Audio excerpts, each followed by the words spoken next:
बात आज से करीब 15 साल पहले की है। उन दिनों में मैं क्लास 10th में पढ़ता था। बोर्ड एग्ज़ाम्स का प्रेशर था और लाइफ बस ट्यूशन, स्कूल और घर के बीच सिमटी हुई थी। उसी दौरान हमारे घर से कुछ ही मीटर की दूरी पर एक नया परिवार रहने आया था। उनके घर में एक लड़का था जिसका नाम था आर्यन। आर्यन भी मेरी ही क्लास में था, इसीलिए हमारी जान पहचान जल्दी हो गई थी। लेकिन आर्यन थोड़ा अलग था। स्कूल में भी वो किसी से बात नहीं करता था।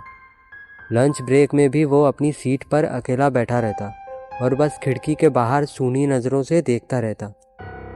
क्लास के बाकी लड़के उसे अजीब कहते थे, पर मुझे उसमें एक अकेलापन दिखता था। धीरे धीरे हमारी दोस्ती गहरी हो गई। हम साथ में स्कूल जाते और घंटों तक वीडियो गेम्स और कॉमिक्स की बातें करते। आर्यन मुझे अक्सर अपने घर बुलाता था। वो कहता, यार राहुल, कभी मेरे घर आ, साथ में पढ़ाई करेंगे। पर न जाने क्यों मेरा मन उसके घर जाने को कभी नहीं किया।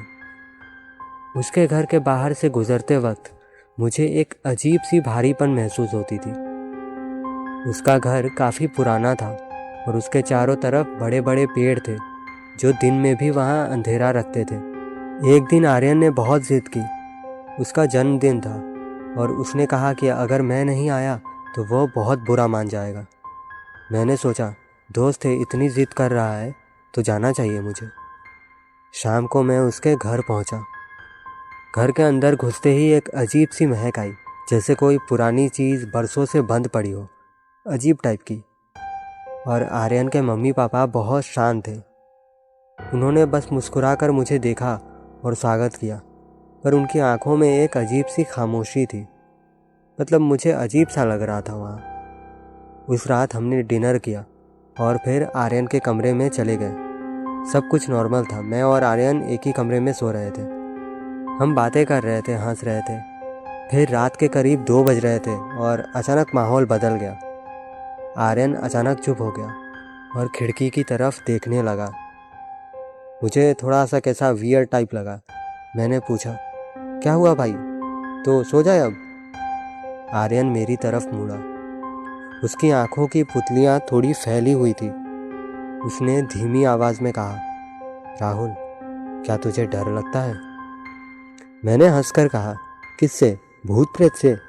नहीं भाई, ये सब बस कहानियाँ होती है। आर्यन मुस्कुराया, पर वो मुस्कान डरावनी थी। मुझे अब डर लग रहा था उसी से। फिर उसने कहा, मेरे घर के स्टोर रूम में एक आत्मा रहती है। मेरे दादाजी ने उसे बहुत साल पहले कैद किया था। वो आज भी वहीं है, बस आज़ाद होने का इंतज़ार कर रही है। अब रात के 2 बजे कोई ऐसी बातें करेगा तो सुनकर कोई भी डर जाएगा। मैं भी बहुत डर गया था। मेरे रोंगटे खड़े हो गए। मैंने उसे चुप कराने की कोशिश की, पर वो नहीं माना। उसने मेरा हाथ पकड़ा और कहा, चल तुझे दिखाता हूँ। मेरा दिल तेज़ी से धड़क रहा था, पर मैं मना नहीं कर पाया। हम सीढ़ियों से होते हुए घर के सबसे पिछले हिस्से में चले गए, जहाँ एक छोटा सा लोहे का दरवाज़ा था। उस दरवाजे पर मोटे मोटे ताले लटके थे और अजीब से लाल रंग के निशान, शायद सिंदूर या और कुछ होगा। उससे कुछ अजीब सी आकृति बनी हुई थी। आर्यन ने दरवाजे के छेद से झांकने को कहा। मैंने जैसे ही अपनी आंख उस छेद पर लगाई, मुझे अंदर सिर्फ काला अंधेरा दिखा। पर तभी उस अंधेरे के बीच मुझे 2 छोटी पीली और जलती हुई आंखें नजर आई। और फिर एक आवाज़, एक भारी थरथराती हुई आवाज़, जिसने मेरा नाम पुकारा, राहुल। मैं डर के मारे पीछे गिर गया। आर्यन बस खड़ा होकर मुझे देख रहा था। उसने कहा, लगता है उसे तुम पसंद आ गए। मैं उस रात जैसे तैसे घर भागा। बहुत वियर्ड लगा मुझे सारा कुछ वहाँ। मैंने सोचा था कि घर पहुँचकर सब ठीक हो जाएगा, पर असली डरावना सपना तो अब शुरू होने वाला था। अगले दिन जब मैं सोकर उठा तो मुझे लगा कि मेरे कमरे में कोई और भी है। मैं बाथरूम गया तो मुझे लगा कि आईने के पीछे कोई खड़ा है। जब मैं स्कूल जाने के लिए निकला तो मुझे महसूस हुआ कि मेरे पीछे कोई चल रहा है। मैं रुकता तो एक आवाज़ रुक जाती अजीब सी। मैं चलता तो पीछे वाले कदम भी तेज़ हो जाते। शुरू शुरू में मुझे लगा कि शायद मेरा वहम है, पर फिर चीज़ें और बिगड़ने लगी। एक दिन मैं ट्यूशन से घर लौट रहा था। शाम का वक्त था। मैंने सड़क के किनारे एक खंभे के पास एक काली परछाई देखी। वो परछाई बिल्कुल इंसानी कद की थी, पर उसका कोई चेहरा नहीं था। वो बस खड़ी होकर मुझे देख रही थी। जैसे ही मैंने ध्यान से देखने की कोशिश की, वो परछाई अचानक गायब हो गई। रात को जब मैं सोने की कोशिश करता तो मुझे अपने बेड के नीचे से खुरखुराने की आवाज़ आती। खुर खुर। कभी कभी मुझे महसूस होता कि कोई मेरे कान के पास आकर बहुत धीरे से सांस ले रहा हो। मैंने आर्यन से बात करने की बहुत कोशिश की, पर वो स्कूल नहीं आ रहा था। उसके घर गया तो वहाँ ताला लटका मिला। पड़ोसियों ने बताया कि वो परिवार रातों रात घर खाली करके कहीं चला गया। अब मैं अकेला था और वो साया मेरे साथ था। एक रात जब मैं अपने कमरे में पढ़ाई कर रहा था, अचानक कमरे की लाइट बंद हो गई। खिड़की से चांद की हल्की रोशनी अंदर आ रही थी। मैंने देखा कि दीवार पर मेरी परछाई के साथ एक और परछाई बन रही थी। वो परछाई धीरे धीरे मेरी तरफ बढ़ रही थी। उसके हाथ लंबे थे और उंगलियां मुड़ी हुई थी। मैंने डर के मारे आंखें बंद कर ली और चिल्लाने की कोशिश की, पर मेरा गला बंद हो गया था।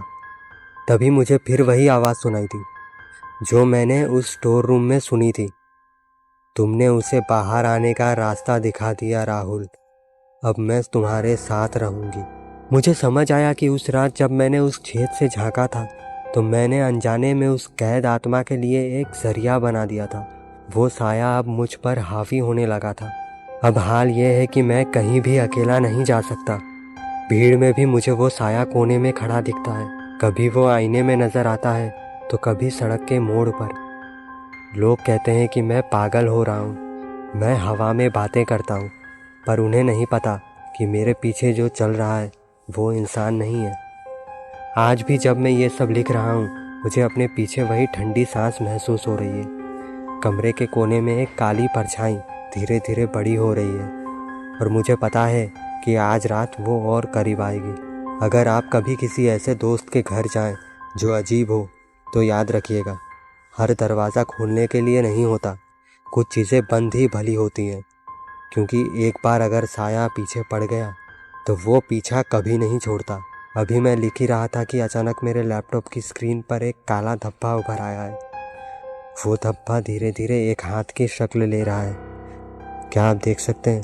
शायद नहीं, क्योंकि वो सिर्फ मुझे दिखता है और अब वो मेरे कंधे पर हाथ रखने वाला है।